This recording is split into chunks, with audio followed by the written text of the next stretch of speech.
Третья схватка, уже исход встречи определен. Команда Кобельского Улуса выиграла, но тем не менее личные счеты оспаривают Давуд Колесов красного угла и Алексей Уваровский синего угла Кобельский Улус. Оба показывают разные движения, чтобы отвлечь внимание своего соперника.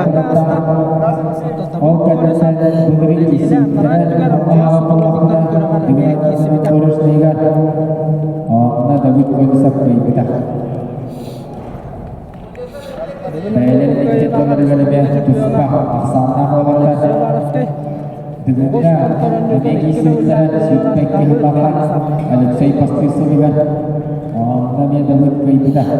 сол еңкесі команда төмеге бағарылына бастығы көйебалы Алексей Уваровский.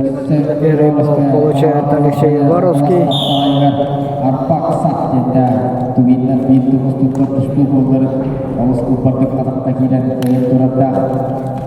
Ну, где Алексей Уваровский работает ногой.